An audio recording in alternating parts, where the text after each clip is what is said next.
આજે ભાભર પટેલ બોરિંગ ખાતે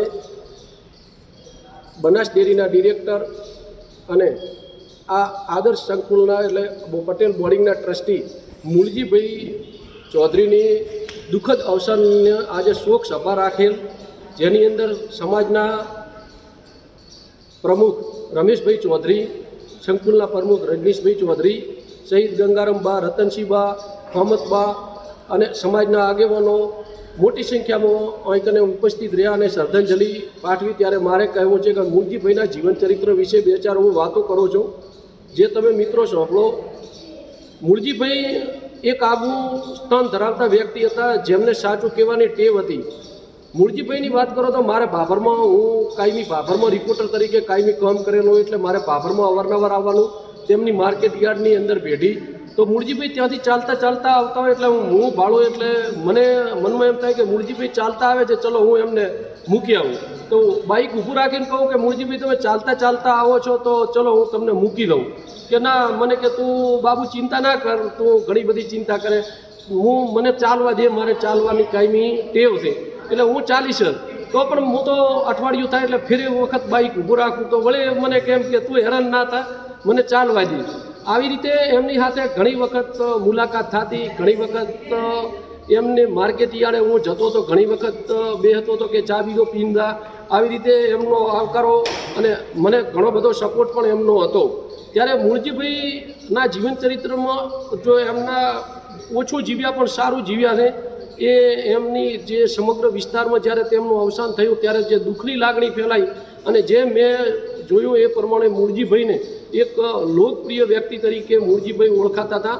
અને વાત કરવામાં આવે તો મૂળજીભાઈ જ્યારે કટાવ ધામની અંદર કથા થઈ તો કથાના જ્યારે મંડપ બંધાતો હતો તે દિવસના આગળની વાત કરું તો આપણા માનનીય શંકરભાઈ ચૌધરી સાહેબ ત્યાં આગળ આવ્યા હતા, હું પણ ત્યાં હતો. તો આવડા મોટા આયોજન બદલ એ સાહેબના શબ્દો આજે પણ મને યાદ છે કે મૂળજીભાઈ તમે ખરેખર આટલા બીજી હોવા છતાં પણ કટાવ ધામ ખાતે આવડી મોટી કથાનું આયોજન કરો છો, બહુ સારું કહેવાય. અને ધાર્મિકતા હોવી પડે, સાહેબ હંમેશા ધાર્મિકતામાં વધુ રસ ધરાવે છે. એટલે મૂળજીભાઈને એમણે કીધેલું કે કદાચ હું બહાર રહીશ પણ પહોંચવાની હું કોશિશ કરીશ, પણ કથાના આજે આયોજન બાબતે જે નિરીક્ષણ કરવું, અને સાહેબે નિરીક્ષણ પણ ચારે બાજુ કરી અને સાહેબ ત્યાંથી નીકળી ગયા. અને પછી ત્યારે કટાવ ધામ ખાતે કથાનું આયોજન કરેલું, વિશાળ મંડપ બાંધેલો. મિત્રો, વિશાળ મંડપ બાંધેલો, હવામાન વિભાગની આગાહી, રાત્રે વાવાઝોડું આવ્યું, આખો મંડપ ઉડાવી દીધો, સવારમાં કથા ચાલુ કરવાની. આવી બધી સિચ્યુએશન વચ્ચે પણ મૂળજીભાઈ ડગ્યા નહીં. કથા તો કાંઈ કરવાની નહીં, ભલે ગમે ત્યાં મંડપની અંદર પાણી આવી ગયું, અમે તો વિડીયા ઉતારવા ત્યાં ગયેલા કે મૂળજીભાઈ કેવી રીતે કથા કરશો, આ તો મંડપની અંદર આ પાણી રહે.